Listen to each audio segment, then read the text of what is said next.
Chers amis, chers lecteurs, nous sommes en mars 2021 et nous fêtons les 10 ans de la maison d'édition Contre-Culture, fondée donc en 2011. Je me trouve donc avec Julien, le gérant des éditions Contre-Culture. Alors Julien, pouvez-vous nous parler de la genèse de Contre-Culture ?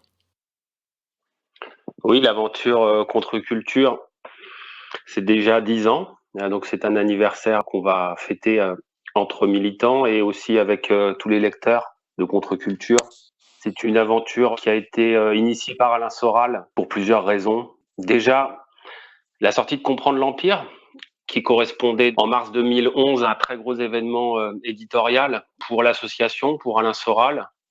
Et c'est à ce moment-là, en fait, que des équipes de militants qui s'activaient pour égalité et réconciliation autour d'Alain Soral ont commencé évidemment à travailler sur le relais de ce livre, sur son expédition auprès d'un large public qui était déjà présent autour d'égalité et réconciliation. Et donc, c'est les prémices de l'aventure économique que représentent les éditions Contre-Culture, des militants qui s'organisent pour permettre à un livre de vivre sa vie. Et c'est assez naturellement, je pense qu'Alain Soral a tout de suite compris qu'il avait intérêt à ne pas se limiter à une section associative et à construire une aventure économique pour se permettre d'avoir une indépendance économique, évidemment, de plus en plus importante pour sa liberté d'expression. Et il avait à sa disposition les compétences, puisque les militants avaient fait leurs preuves lors de la distribution du livre. Donc c'est très naturellement qu'il a enchaîné immédiatement sur cette aventure des éditions Contre-Culture. Il avait aussi identifié, bien entendu, des camarades qui étaient encore plus compétents que les autres pour composer une équipe éditoriale resserrée, avec une graphiste de talent que tout le monde connaît, avec une responsable éditoriale et correctrice qui était capable aussi de pouvoir aller chercher les meilleures propositions de réédition dans un premier temps. Tous les livres que Alain souhaitait voir réédités étaient discutés notamment avec elle. Et puis un maquettiste qui était un membre très important aussi de l'association. C'était déjà le noyau de son équipe éditoriale. Je suis venu me greffer à cette aventure pour la question de la gestion économique et puis d'autres camarades aussi pour traiter la logistique, puisqu'on a aussi constitué tout un circuit logistique pour assurer une indépendance logistique à la structure. Voilà le point de départ. C'est une intuition d'Alain Soral qui comprend à un moment donné que cette aventure éditoriale va lui permettre aussi d'avoir une grande liberté pour par la suite pouvoir continuer à diffuser ses livres ou les livres d'auteurs qu'il apprécie. Que retenez-vous de ces 10 dernières années ? Principalement une entité qui se développe, une entité professionnelle, des compétences qui s'affinent, des camarades, puisque la principale originalité de cette maison d'édition, c'est qu'elle est construite autour de militants.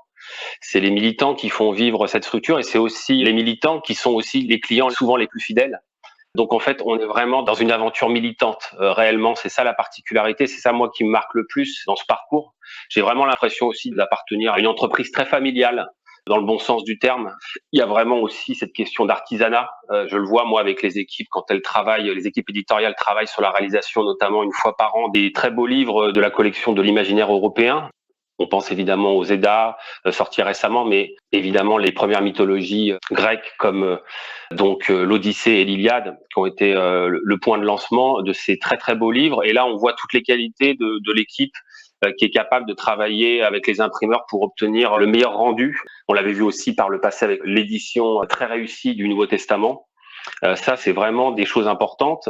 Et puis, à côté de ça, évidemment, l'adversité, toujours, puisque, comme je le dis, c'est une aventure militante. Alors, elle bénéficie de la solidité du public d'Alain Soral, qui est très fidèle pour soutenir la maison d'édition, pour se cultiver, acheter les livres que conseille Alain, que conseille la maison d'édition.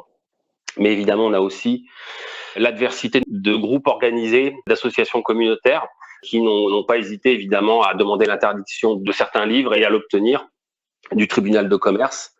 Ça, c'est aussi quelque chose de marquant, forcément.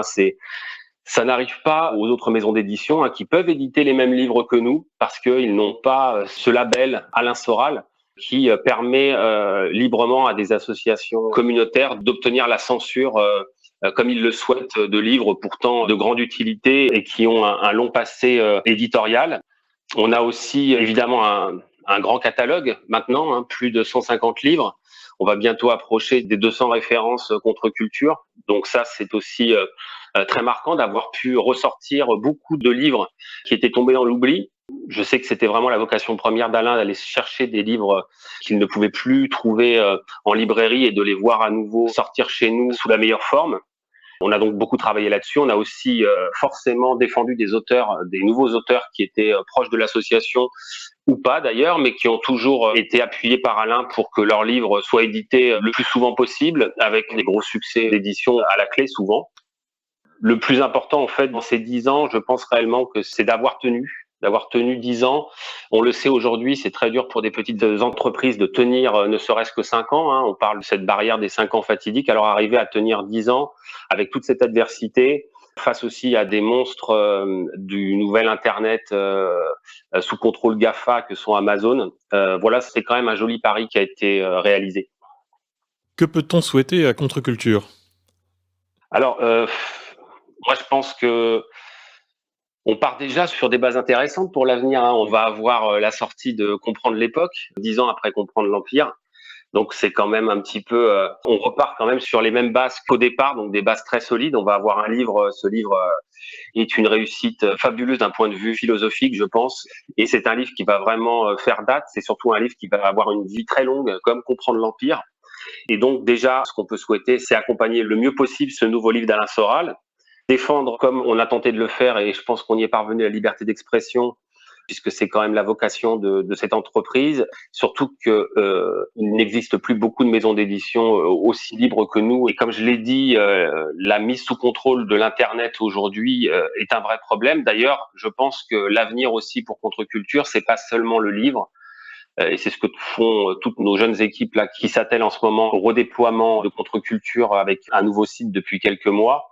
C'est aussi de créer une alternative culturelle à l'Internet sous contrôle des GAFA, qui est de plus en plus verrouillé, et donc pouvoir proposer des contenus culturels, que ce soit des documentaires, que ce soit même de la musique, et puis évidemment des formats numériques pour essayer d'avoir une alternative culturelle à ce monde totalitaire post-GAFA. Ça, c'est vraiment quelque chose qui sera certainement très important dans les années à venir, avec évidemment toujours la mission fondamentale aussi de permettre à Alain Soral, le fondateur de la maison d'édition et le directeur de la collection Contre-Culture, de pouvoir continuer à faire vivre ses idées et à faire vivre les idées des auteurs qui sont interdits d'expression libre dans le monde et en France en particulier. Voilà.